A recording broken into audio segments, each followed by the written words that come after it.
मनुष्य भव की महत्ता बता रहे हैं। कहते हैं नदी में नाव का, शरीर में पांव का बड़ा महत्व होता है। किसी अपंग व्यक्ति को देखना, मनुष्य का अवतार मिल गया है, लेकिन मनुष्य के अवतार में होने के बावजूद भी अगर बाई चांस उसका पैर नहीं है, अपंग है, तो उसका जीवन अधूरा उसे दिखता है।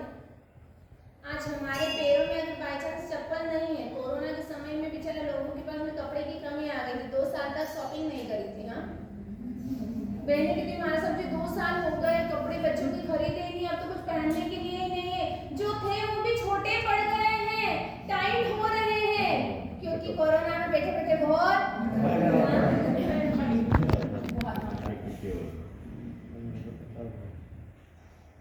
हमें उस वक्त एहसास हो जाता है कि कपड़े की कमी पड़ गई है, कपड़े नहीं है।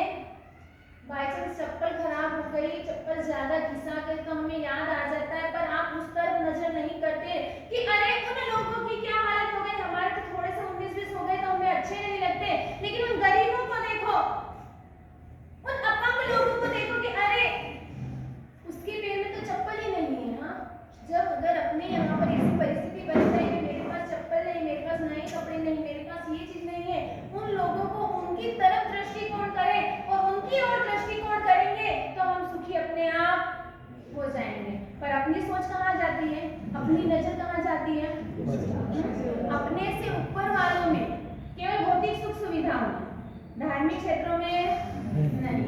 अपन अपने से नीचे वालों को देखते हैं।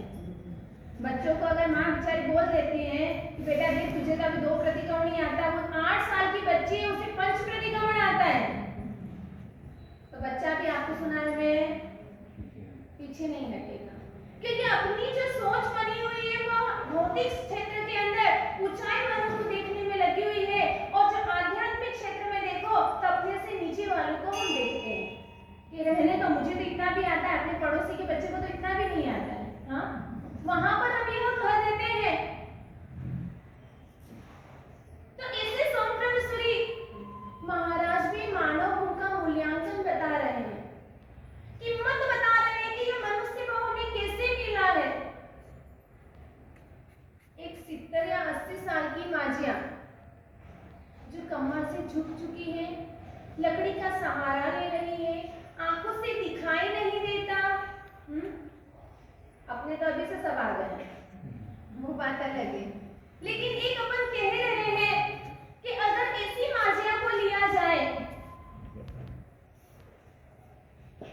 और जितना भी इस दुनिया में अनाज है, इस दुनिया के अंदर जितना अनाज होता है, जितना पक रहा है, उसका एक पर्वत बना लिया जाए और उसके अंदर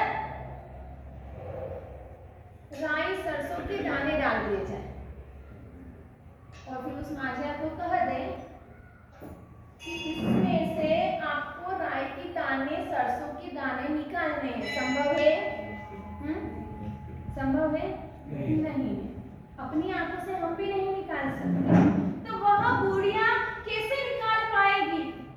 जिस तरह से वह बुढ़िया, वह वृद्ध महिला उसमें से सरसों के दाने नहीं निकाल सकती है, उसी तरह से ज्ञानी कह रहे हैं कि यह मानव को हमें वापस मिलने वाला नहीं, कोई चांस नहीं है।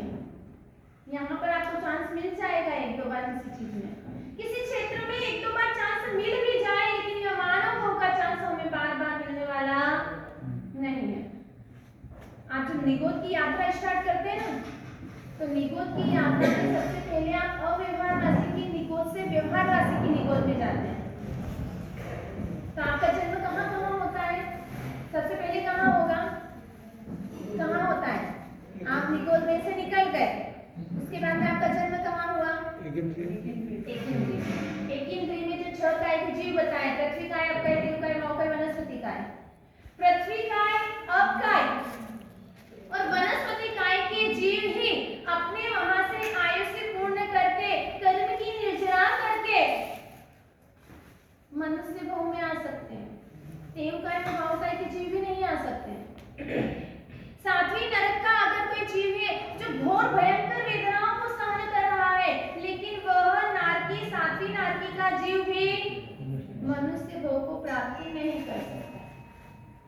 समय दृष्टि आत्मा है, छठी नरक में का जो आत्मा है, अगर वह संकित ही हो, संकित के बाद में अगर उसने आय से बांधा हो तो वह मनुष्य भोग को प्राप्त कर सकेगा। कहते हैं दुनिया के अंदर या नगरों के अंदर किरानों की दुकानें, सब्जियों की दुकानें, फल फ्रूट्स की दुकानें बहुत मिलेगी, मिल सकती है ना, लेकिन डायमंड सोने चांदी की दुकानें कितनी मिलेगी? कितनी मिलेगी? गिनती की। जिस तरह से सब्जी सस्ती होती है, हर जगह दुकानें लग जाएगी, ठेला गाड़ी पर, नीचे वगैरह सब जगह पर, लेकिन रत्नों की दुकान लगानी है तो उसके लिए कितनी सेफ्टी चाहिए? ऐसे बाहर अपने घर पे कोई ज्वेलरी हो तो आप ऐसे घर में बाहर ही ऐसे रख दोगे? घर में भी उसके लिए रिस्क है कि कोई आ गया, किसी की नजर चली गई तो इसमें चोरी का डर है हमें, इसलिए उसे कहाँ पर रखते हैं आप? लॉकर में, तिजोरी में रखते हैं ना।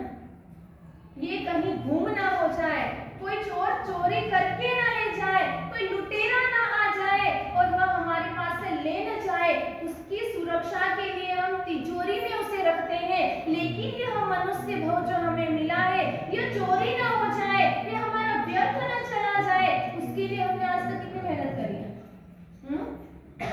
करी है?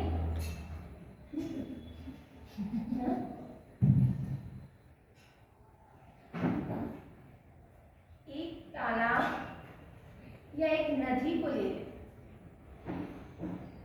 नदी के एक भाग की ओर अपन ने पेन को डाल दिया, नदी के दूसरे भाग पर हमने उस पेन की टेप जो ढक्कन था उसे डाल दिया। एक तरफ पेन, दूसरी तरफ उसका कवर।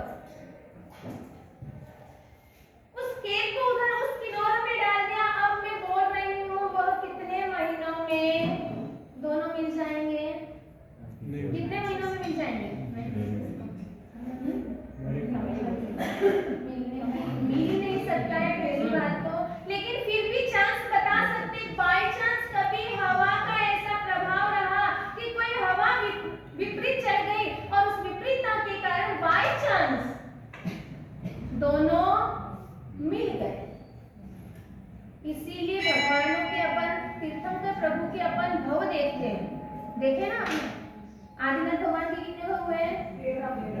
महावीर स्वामी के हैं, चंद्रा प्रभु जी के हैं,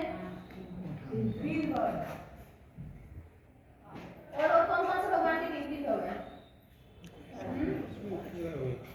हो गए पूरे? बस पहले वाले के 6 वाले तो 20 के वाला किसको 20 वाला होता है? हमें अपने भगवान के भव भी मालूम नहीं है। आज सबको याद करके आना, कल पूछूंगी मैं। हाँ, अपने भव कितने होंगे उसकी अपने को गारंटी नहीं, लेकिन तीर्थंकर प्रभु के भव तो हम याद कर सकते हैं। हाँ बताओ ना, कितने कंफ्यूज हो रहे हैं, तो क्लियर करके आना। हाँ, पूरा करो, स्तुति एक याद कर लो, उसमें सब आ जाएगा कि कौन से भगवान के कितने भव हैं। एक स्तुति भाइयों को भी याद करना और बहनों को भी, जिसको याद करना हो मेरे पास से लेकर जाना, अगर नहीं हो तो, कि कौन से भगवान के कितने भव है। अलग से याद करने की जरूरत नहीं है, केवल एक स्तुति 4 लाइनों में आपके सब आ जाएंगे। बताओ कि क्या सब हमें सीखी हो। अभी यहाँ पे क्लास नहीं है, यहाँ प्रवचन है। हाँ,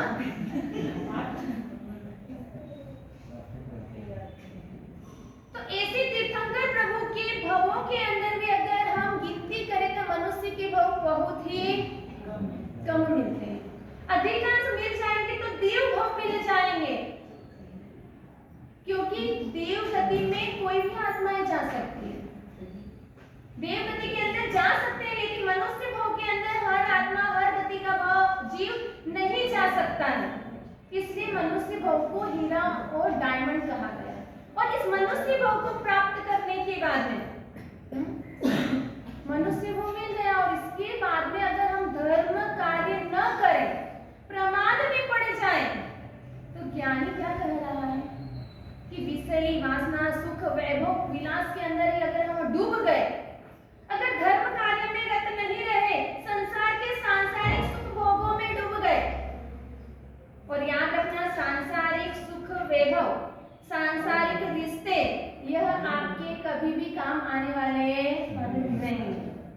हमने एक बार बात कही थी कि अगर आप परिवार के लिए कितना भी कमा रहे हैं, जब आप जाएंगे ना तब आपके साथ कोई आने वाला है?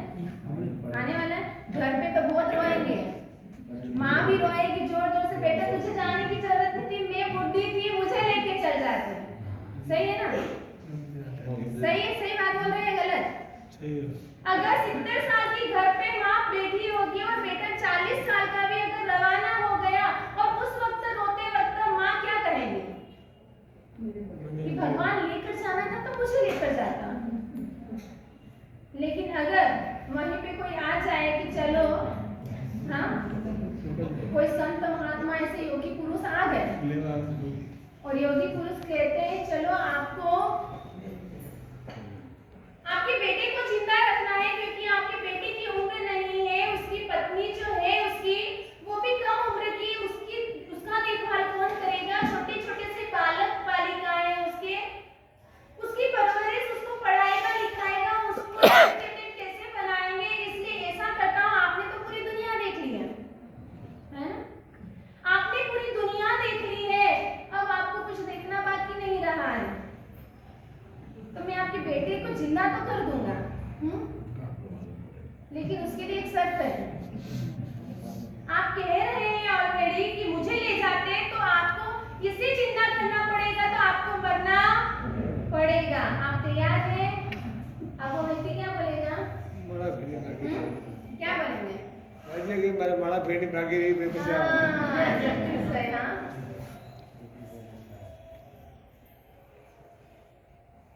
और उस वक्त भले दुनिया को दिखाने के लिए अपन कितना ही बोलते हैं कि मुझे लेके जाता, जैसे माँ ने कहा कि नहीं नहीं, मेरी पूरी दुनिया, पूरी जिंदगी भर तो मैंने केवल घर का काम किया है, बच्चे को बड़ा किया है, उसका विवाह किया है, पोते पोती को संभाला है, अभी तक मैंने तो भगवान का भजन तो मैंने किया ही नहीं है, तो अभी थोड़े साल तो मैं अपने भगवान का भजन कर लूं, तो मेरा आगे का वो कहाँ मिलेगा, मेरा जन्म कहाँ हो जाएगा, मुझे कुछ मालूम नहीं, इसलिए मुझे तो नहीं। पत्नी के पास गए तो पत्नी ने क्या कहा? आप कहते हो कितने बहुओं का साथ? हाँ, 7 बहुओं का साथ, हाँ, और वो एक बहू में भी आपका साथ नहीं देने वाले, हाँ, कहते हैं परिवार वाले शमशान तक जाते हैं, और पत्नी कहाँ तक जाती है? दरवाजे तक ही जाती है। अगर उसका साथ है, अगर सचमुच में अगर परमात्मा की वाणी पर आपको श्रद्धा है, विश्वास है, तो आप समझ लेना कि जो पत्नी आपकी लाली पोती करती है, नहीं नहीं आपके बिना मेरा कुछ नहीं है, आप चले जाओ तो मेरा क्या होगा? अरे कुछ नहीं होगा, किसी के जाने से किसी की गाड़ी नहीं रुकती है, वो तो केवल दरवाजे तक ही आने वाली है। आपके इतना इनकम, इतने पैसों से प्यार है, लोग रोजाना उसकी आरती उसको तिजोरी में रखते हैं, वो भी आपके साथ आने वाला नहीं है। ये संसारिक रिश्ते ही ऐसे होते हैं। पत्नी से कहा तो पत्नी कहने लगी अम्मी तो मेरी उम्र क्या है, मेरे इतने बड़े बड़े बच्चे हैं, उनका विवाह करवाना है, मैं तो अपने पति के साथ में जाने वाली नहीं हूँ।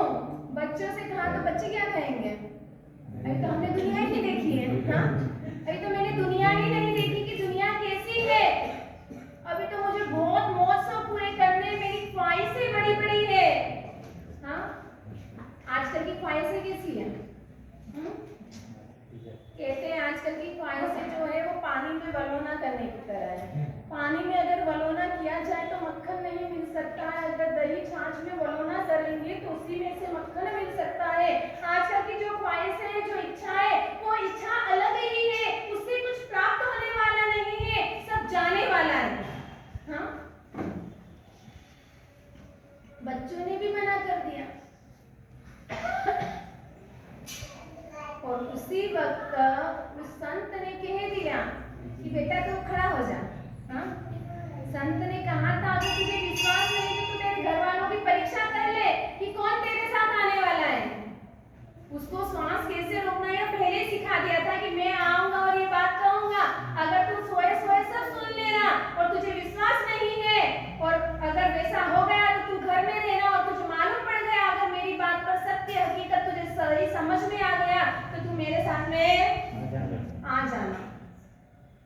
सबको मालूम, उस सेठ को तो मालूम नहीं था। हाँ, वो सोचता था, अंधा बना हुआ था कि हाँ मेरा परिवार मेरा है, मेरे साथ में सुख में दुख में किसी भी परिस्थिति में वो मेरा साथ देगा। लेकिन अपने को मालूम है ऐसा, अपन तो पूरे भुक्तभोगी हैं इस दुनिया का। हाँ, अपने को सबको सब कुछ मालूम है कि इस दुनिया के अंदर कोई किसी का नहीं है। इसीलिए कहा है, आया कहाँ से कहाँ ही जाना, आया कहाँ से कहाँ ही जाना, ढूंढ ले ठिकाना रे चेतन, ढूंढ ले ठिकाना, ढूंढ ले ठिकाना रे चेतन, ढूंढ ले ठिकाना, सब कुछ यही जाना। आज सब कुछ जान चुके हैं अपन। हाँ, किसी को नहीं जाना ऐसा कुछ भी नहीं है। लेकिन बोलते हैं ना कि जानते हुए भी अनजान बने हुए। इसीलिए कहा है, सब कुछ तो जाना निज को न जाना, सब कुछ तो जाना निज को न जाना, ढूंढ ले ठिकाना रे चेतन, ढूंढ ले ठिकाना, ढूंढ ले ठिकाना रे चेतन, ढूंढ ले ठिकाना। आज इस दुनिया के अंदर अच्छी तरीके से जब जौहरी जो लेता है ना, सुनार हो जौहरी हो कोई भी हो, जब खादान में से जब वो जो हीरा या सोना कुछ भी निकलता है ना, तब उसको क्या करते हैं, वो तराशते हैं। उसे तराशा जाता है, उसे भट्टी में तपाया जाता है, और उसी के बाद में वह जो मिट्टी लेपित जो सोना रहता है वह शुद्ध कंचन बन जाता है। तभी वह आपके कानों की शोभा बढ़ाता है, गलों की शोभा बनाता है और हाथ की शोभा बनाता है। उसके पहले वह भी हमारे जैसा है। जिस तरह से हमारा जीवन बिगड़ा हुआ है, जीवन के अंदर धर्म नहीं है, उसी तरह से जब खदान में से वह सोना निकला जाता है तब वह भी मिट्टी से लेपित होता है। उसका कोई रूप नहीं रहता है, उसका कोई रंग नहीं होता है, उसे कोई देखना पसंद नहीं करता है। लेकिन जब उसे तराशा जाता है, अग्नि में तपाया जाता है, तब वह स्वर्ण कंचनमय हो जाता है, सभी को प्रिय लगने लगता है, सुंदर लगता है, और उसी के कारण उस सोने की, उस कंचन की इतनी कीमत आकी जाती है। आज दुनिया के अंदर अपन चले जाएं, हर वस्तु की का मूल्य है, लेकिन मानव के अगर खोपड़ी बेचने चले जाए ना, तो 1 रुपया भी नहीं मिलने वाला है। हमें जिस इस मानव तन के ऊपर जो एक गुरूर है, अहंकार है कि हाँ मैं मानव हूँ, मेरे पास इतना पैसा है, मेरे पास रूप है, अगर हम खाते खाते अपना दांत एक गिर जाए तो हमें भोजन नहीं कर सकते, हमें भोजन नहीं खाता है, हमें वॉमिटिंग होने लग जाती है। कहीं पर घाव हो गया है तो उस पर पट्टी करेंगे, अगर वो बार बार दिखेगी तो हमें खाना नहीं पाएगा, हमें वो सुहाता नहीं है। अगर इस मानव को देखे ना, मानव का ढांचा तो ऐसा ही है, हमें भी देखना पसंद नहीं आएगा। इस खोपड़ी को अगर बेच दिया जाए ना तो फ्री में भी कोई लेने वाला है, हाथ भी नहीं लगाएंगे। फ्री में धनिया देंगे ना तो लेके आ जाओ। अभी भी चालू होगी कई घरों पे। हाँ, चालू है या नहीं है? गारंटी से बता दो मुझे कि हाँ किस आप इस बात को खाने के चले गए ना, ऐसी तो हमें दुगना नहीं है। जो हमें यह मनुष्य जीवन मिला है उसे प्रमाद में खोना नहीं। सबसे ज्यादा प्रमाद 13 काठियों के अंदर सबसे खतरनाक अगर बताया है काठिया तो वो प्रमाद बताया है। काठिया जो हमारी आत्मा के लिए हानिकारक है। 13 काठिया यानी जो हमारी आत्मा का पतन करवाने वाला है, नीचे गिराने वाला है, वह होते हैं काठिया। तो उसके अंदर सबसे प्रथम अगर जो खतरनाक है तो वह है सबसे बड़ा खतरनाक है प्रमाद। आलस। आज अपने अंदर आलस कितनी है? बेंगलोर में थोड़ी ज्यादा है, मुझे लग रहा है ना। मैंने नहीं कहा है, यहाँ के लोग ही कहते हैं मास्टर जी यहाँ का क्लाइमेट ऐसा रहता है जिसके कारण हमारे अंदर प्रमाद भरा हुआ ही रहता है। हमारा बॉम्बे में चातुर्मास और एक भाई से परिचय हुआ। ऐसे बड़े धार्मिक थे। धार्मिक यानी गुरु भगवान की भक्ति करने वाले, सरल स्वभावी, घर के अंदर भी अच्छा था, प्रेमालु, सभी से बातचीत करने वाले, अच्छा व्यक्ति था। लेकिन जैसे हमने पूछा कि भाई साहब मंदिर में जाते हो, पूजा पाठ करते हो या नहीं, उसने कहा महाराज साहब जी अभी तो क्या है, चौमासा चल रहा है। मैंने बोला चौमासा तो धर्म आराधना करने की सीजन है, सही है ना। जो लोग 12 मास 8 महीने जो आराधना नहीं करते हैं वह भी 4 महीने तो आराधना करते ही हैं। हमने बोला चौमासा है तो ये तो धर्म आराधना करने की सीजन है, इसमें तो आपको करना चाहिए। वो कहने लगे मास्टर जी चौमासे में क्या होता है, बारिश बहुत होती है। चौमासे में बारिश बहुत होती है तो क्या पूजा के कपड़े संभलते नहीं, जाता हूँ पैदल जाना पड़ता है और कीचड़ मेरे कपड़ों पे लगते थे, ऐसे कपड़े खराब हो जाते तो पूजा करने की इच्छा मेरी नहीं होती है। व्यक्तियों के अंदर जो बहाने वो तो बना कर ही रखते हैं, कब चांस मिले और कब मैं कौन सा बहाना कहूँ। हमने बोला कोई बात नहीं, करना चाहिए, कपड़े को व्यवस्थित करो, कुछ नहीं होगा, कितना भी करो मास्टर जी, बॉम्बे जैसी सिटी है, ट्रैफिक रहता है, ऐसा है वैसा है, कितने ही बहाने कह दिए। बोले इस वजह से मेरे से चौमासे में तो नहीं होता है। कोई बात नहीं, मैंने बोले चौमासा पूरा होने के बाद में आप करना। हम तो चौमासा करके बाहर निकल गए, आजू बाजू के एरिया में घूमने लगे। यकायक किसी बिजनेस की काम से उसी एरिया में उनको आना हुआ। हमको मिलने आए कि भाई महाराज साहब जी अपने यहाँ चातुर्मास करके गए हैं तो इसी एरिया में है, तो अपन गुरु भगवंत को मिलकर जाए। अब हम यहाँ से निकलेंगे, अब क्या हम बेंगलोर होंगे या कौन से गांव में होंगे या बेंगलोर के किसी एरिया में होंगे, तो देखोगी मागड़ी रोड संग वाले कितने इधर उधर मिलने आएंगे। हाँ, ऐसे अपना कर्तव्य बनता है कि अपन कहीं पर भी जा रहे हैं, अगर बाई चांस बेंगलोर को छोड़कर दूसरे नगर में किसी कार्य से भी जा रहे हैं, आपको मालूम पड़ जाए कि इस नगर के अंदर कोई गुरु भगवंत है, तो पहले उनका आशीर्वाद लेकर ही जाना, उनके दर्शन वंदन करके ही जाना, तो अपना सारा कार्य सक्सेस होता है, हर कार्य में हमें सफलता मिलती है। वो भाई साहब हमारे पास मिलने आए और मिलने के बाद में हमने पूछा, बात अच्छी होती थी, और उससे पूछा कि भैया अब तो आपकी पूजा चालू हो गई होगी। हाँ, चातुर्मास के बाद कौन सा सीजन स्टार्ट हो जाता है? चातुर्मास के बाद ठंडी का सीजन स्टार्ट हो जाता है।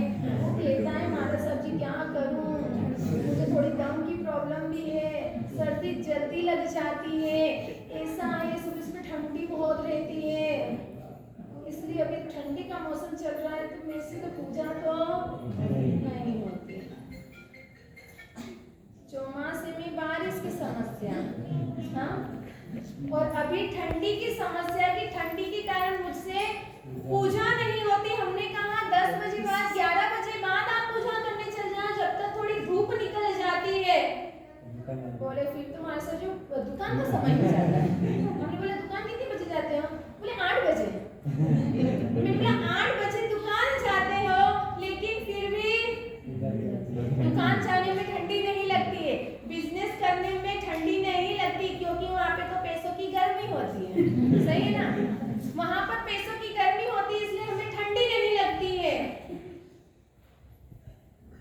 फिर पूछा, मैंने बोला कोई बात नहीं, अभी ठंडी है, आपको तकलीफ है, आजकल का समय है कि अपन बीमार व्यक्ति को ज्यादा कुछ कह नहीं सकते, अगर कुछ कहने गया और कुछ गलत हो गया तो सारा हाँ, इसीलिए आजकल थोड़ा सा क्या उपदेश देने में सोचना पड़ता है। तपस्या करवानी हो तो तपस्या में भी सोचना पड़ता है, ज्यादा बड़ी तपस्या भी जोर जबरदस्ती यानी कहकर प्रेरणा ज्यादा नहीं देना आज के समय में, क्योंकि प्रेरणा देते हैं किसी की भावना ज्यादा हो जाती है, फिर परिवार वाले आते हैं, महाराज साहब जी आपने कह दिया, ये तो तपस्या करते रहते फिर मानते ही नहीं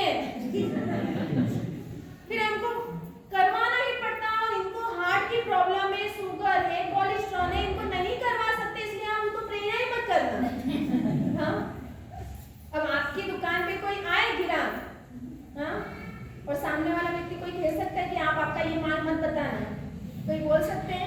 नहीं। लेकिन यहाँ पर तो अपना राज्य ही चलता है। हाँ, जो चाहो आप गुरु भगवंत को कह सकते कि महाराज साहब जी ये मत कहना, ये कहना। आपकी दुकान पे ये नहीं चलता, आपकी दुकान है और आपको जो बताना है माल वो बता सकते हैं आप। तो बोला कोई बात नहीं, ठंडी के बाद में थोड़ी सी गर्मी स्टार्ट हो जाए तब कर देना। बोले हाँ हाँ हमारे साथ बिल्कुल करूँगा।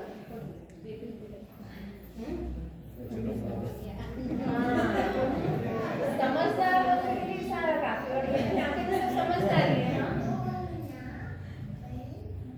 करीबन 2 से 3 साल हम बॉम्बे के अंदर ही घूमे थे और उस वक्त कहीं पर वापस उनका आना हुआ। गर्मी का समय था और उस वक्त भाई साहब मिल गए। कई लोग तो होते हैं कि एक बार मना देते, दूसरी बार हमारे साथ जो पकड़ लेंगे, अब मुझे तीसरी बार तो जाना नहीं। कोई नियम से घबराते हैं कि गुरु भगवंत के पास जाएंगे तो व्रत पछान देंगे। लेकिन वो भाई साहब हमारे खुश मिजाज वाले थे, क्योंकि महाराज साहब जी को उनको पटाना आता था कि किस तरह से उनको कहने का मतलब कि उनको किस तरह से हैंडल करना, उनको सब कुछ मालूम था। और उस वक्त भाई साहब वापस आए हमारे यहाँ पर। महाराज साहब जी हमारे वहाँ पर वापस कब पधारोगे? जल्दी पधारो, हमको आपकी बहुत याद आ रही है। ऐसा भले याद आती हो या नहीं आती है ना, पर उनके सामने तो मीठा बनना ही पड़ता है। भाई साहब कहने लगे कि महाराज साहब जी साथ आए। हमने बोला ठीक है, पर हमको कहते ना एक बार हो गया, 2 बार हो गया तो वह क्लिक हो जाता माइंड में कि यह व्यक्ति यह कार्य नहीं करता। हमने वापस पूछा कि आपने पूजा स्टार्ट कर दी? वो भैया हंसने लग गए और कहते हैं हंसिया कि जो हंस गया वह फंस जाता है। मालूम पड़ गया हमें कि यह पूजा अभी तक नहीं करते। हमने कारण पूछा कि अगर आप पूजा नहीं कर रहे हैं तो उसका क्या कारण है? अभी तक तो कर लेना चाहिए। मानो वो बड़ा कीमती मिला है, कब अपना टिकट कट जाएगा कोई गारंटी नहीं। भाई साहब कहने लगे महाराज साहब जी आपको मालूम है बॉम्बे की गर्मी कैसी होती है? बेंगलोर की गर्मी तो गर्मी लगती ही नहीं है, लेकिन बॉम्बे की गर्मी कैसी होती है? दरिया है, वहाँ की हवाएं जो आती है सिर्फ पसीना आता तो चिप चिप करता है। महाराज साहब जी मैं नहा कर बाहर निकलता, अभी तो कपड़े पहन ही ना, इतना पसीना हो जाता है। हाँ, इतना पसीना हो जाता है कि ऐसा लगता है कि मेरे कपड़े तो सूखते ही नहीं है। हाँ, इतने पसीने में हो जाते हो। परमात्मा का स्पर्श करना तो शुद्ध कपड़े की जरूरत होती है। मुझे तो इतनी गर्मी लगती है कि पूछो ही मत, इतने पसीने में रेपजेब हो जाता हूँ। मंदिर जाऊंगा जब तक तो मेरे पसीना टपकने लग जाता है। इसलिए मैंने तो अभी भी पूजा स्टार्ट। अब चौथा कोई सा मौसम बनाना पड़ेगा। सही है ना? गर्मी में देखो तो गर्मी लगती है, ठंडी में देखो तो ठंडी लगती है, बारिश में कीचड़ हो जाता है, गंदे हो जाते हैं कपड़े, पैर गंदे हो जाते हैं। इसी वजह से मैं पूजा नहीं कर पाता हूँ। हमारे जीवन में जो कार्य हमें नहीं करना है उसके बहाने हमारे सामने कितने आते हैं। हम उसके लिए कितने बहाने बना लेते हैं। लेकिन याद रखना, आप जितने बहाने बनाएंगे, हम भी कहते हैं दोपहर में आओ क्लासेस रखवाएं, कुछ सिखाएं आपको, पर बहनें तो क्या बोलती हैं घर पे बड़ा काम करवाने से सुबह आते हैं, पूजा करके जाते हैं, फिर प्रवचन में आते हैं, काम तो ऐसा ही रख कर आते हैं, फिर यहाँ से जाने के बाद घर का सारा कार्य करना पड़ता है, भोजन बनाना पड़ता है, फिर भाई लोग आते हैं उनको खिलाना पड़ता है। दिन तो हमारे ऐसे दिन भर निकल जाता है, शाम को जल्दी चौकी में जाना पड़ता है क्योंकि चौकियार करते हैं। इससे बहाने बना लेंगे। मैं पूछ रही हूँ कि कौन बहने टाइम नहीं मिलता ये कहते हैं तो 1 घंटा भी मोबाइल को हाथ नहीं लगाते हैं? ये बता दो। हाँ, आपके पास टाइम नहीं है फिर भी आप मोबाइल को हाथ कैसे लगा लेते हैं? सब चुप क्यों हो गए? हाँ? यहाँ आने के लिए हमारे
में काम कर।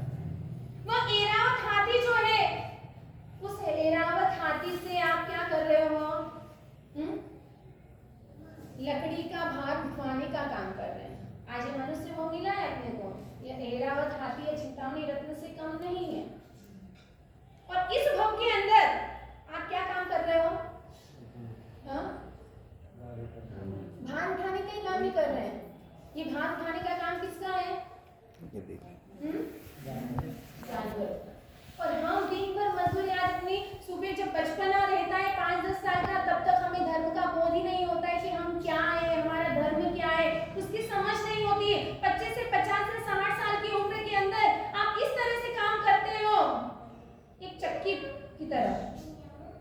गन्ने का देखा, गन्ने के जूस की दुकान पर अगर आप गए हो तो गन्ने को उस मशीन में डाला जाता है और उसके बाद में उसका रस निकाला जाता है।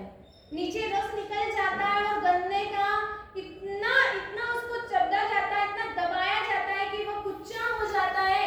आज हम अपनी भौतिक सुख सुविधाओं के लिए इतनी मेहनत करते हैं कि अंतिम समय जब अपना आता है, जब वृद्धावस्था अपनी आती है, तब भी हमें धर्म करने की समझ, क्योंकि उस वक्त हमारे शरीर में शक्ति नहीं होती है। तन से हम तंदुरुस्त नहीं रहते और मन से भी हम तंदुरुस्त नहीं होते हैं। ये बीच का जो पड़ाव है, उसी समय में हम कुछ कर सकते हैं, लेकिन इस बीच के पड़ाव में ही हम इतना करते हैं, इतना हम परिवार के लिए और बिजनेस के लिए भागते हैं। इधर अपना आयुष्य बढ़ता जाता है, हाँ, इधर अपना आयुष्य बढ़ता जाता है, उम्र बढ़ती है और आयुष्य घटता जाता है।